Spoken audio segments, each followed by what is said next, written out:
आज एम के गांधी का कुछ कलाकार कारनामा आप लोग का सामने पेश करना है। एम के गांधी का एक्टिविटीज को बहुत से एनालाइजर अपना अपना तरीका से एनालाइज किया, लेकिन डेफिनेटली मैं जो बात बोलने जा रहा हूं इस लाइन से किसी ने आज तक एनालाइज नहीं किया होगा। गांधी कंप्लीटली अनडेमोक्रेटिक था। गांधी एंटी डेमोक्रेटिक था। हम सबको मालूम है नेताजी सुभाष चंद्र बोस को Gandhi ji second term presidential election में लड़ने के लिए मना किया था। गांधी ने नेताजी के अगेंस्ट में सीताराम पटनावी के अपना कैंडिडेट खड़ा किया था। गांधी ने ओपन कॉन्फ्रेंस में सबको बताया था पटनावी इज माय कैंडिडेट, फिर भी पटनावी का पराजय हुआ था। गांधी अगर डेमोक्रेटिक होता तो डेमोक्रेटिकली इलेक्टेड प्रेसिडेंट को वेलकम करना था। गांधी बोल सकता ओके सुभाष तुम चुनाव जीता, तुम अच्छा से काम करो, हम तुमको कोऑपरेट करेंगे। ये तो डेमोक्रेटिक प्रोसेस है, ये डेमोक्रेटिक स्पिरिट है। गांधी के अंदर नहीं था। गांधी ने क्या किया? गांधी ने खुलेआम बोल दिया पटनावीज डिफीट इज माय डिफीट। साथ साथ गांधी के डिक्लेरेशन का बाद ही गांधी का जितने से फॉलोअर्स था वो लोग दुखी हो गए। गोविंद वल्लभ पंत जी, वल्लभ भाई पटेल, राजेंद्र प्रसाद जी मिलके एक प्रपोजल लेके आया जिसको पंथ प्रपोजल नाम पर हम लोग जानता है। पंथ प्रपोजल में क्या था? पंथ प्रपोजल ने गांधी ने कराया। पंथ प्रपोजल सुभाष चंद्र बोस प्रेसिडेंट होने के बावजूद भी सुभाष चंद्र बोस किसी प्रकार डिसीजन खुद नहीं ले सकता, कमिटी खुद नहीं बना सकता until unless it is approved by the Gandhi. Gandhi approve नहीं करे तो वो प्रपोजल अपना आप ही खत्म हो जाएगा। सुभाष को हाथ में कोई पावर नहीं था। रेजोल्यूशन पेश हुआ, सुभाष ने अपोज नहीं किया। सुभाष का विश्वास था गांधी ऐसे कोई काम नहीं करेंगे जो कांग्रेस को काम चलाने का लिए कठिनाई आए। रेजोल्यूशन पास हो गया। रेजोल्यूशन पास होने के साथ साथ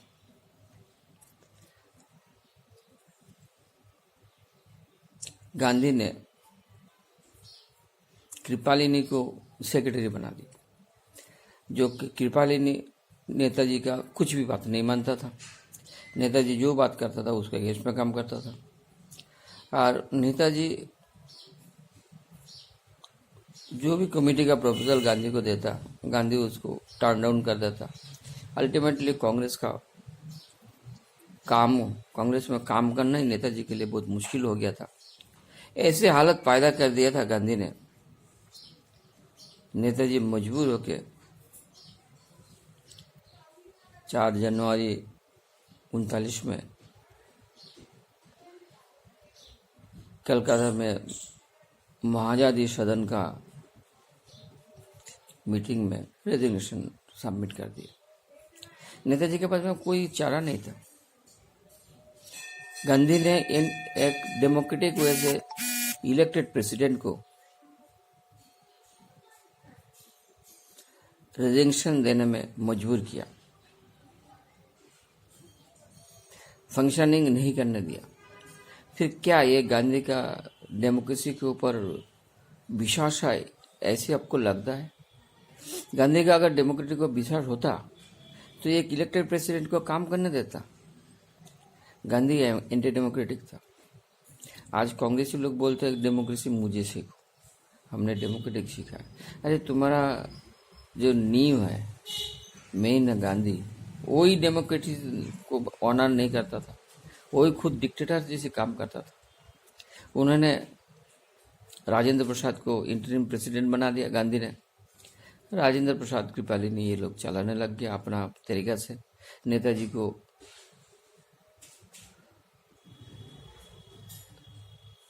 कांग्रेस से आउट कर दिया। नया जो कमेटी बना, एक इलेक्टेड प्रेसिडेंट को एक कमेटी में एक साधारण सदस्य भी नहीं रखा। ये क्या विचित्र कहानियां देखी। एक इलेक्टेड प्रेसिडेंट जिसको जबरदस्ती रिजेक्शन दिलाया, उनको कम से कम कार्यकारिणी में तो रखना था। गांधी ने वो भी नहीं है। कितना क्रूएल, कितना हिंसक था गांधी, इसका परिचय है। हिंसा खाली चाकू लेके तलवार लेके पीछे घूमने से नहीं होता, ये मानसिक हिंसकता है। गांधी मानसिक रूप से प्रचंड हिंसक था। वो अपना जिसको भी एक बार अपना विरोधी समझ देता उसको कंप्लीटली खत्म कर देता। ये हिंसा है, ये वह हिंसा नहीं हो सकता। फिर गांधी ने 1939 में सुभाष चंद्र बाबू प्रपोजल था कांग्रेस को सेकेंड ऑर्डर में ब्रिटिश का विरोध करना चाहिए, ब्रिटिश को भारत छोड़ने के लिए अल्टीमेटम देना चाहिए। सेकेंड ऑर्डर का जो अपॉर्चुनिटी है उसको भारत को यूज करना चाहिए, अपॉर्चुनिटी को ब्रिटिश के साथ एक आर पार का लड़ाई करना चाहिए। गांधी ने कॉन्फ्रेंस में सुभाष चंद्र बोस का प्रपोजल को टर्न डाउन कराया। क्या लॉजिक था गांधी का? गांधी का लॉजिक था ब्रिटिश मजबूर है, सेकेंड वर्ल्ड में ब्रिटिश का हालत खराब हो गया। कोई मजबूर आदमी को पर प्रेशर देना, दबाव देना, ये उनका अहिंसा नीति का खिलाफ है। अच्छी बात है, लेकिन गांधी इन नीति में ज़्यादा टाइम रहने पे 1942 में जब नेताजी जर्मन पहुंच गया,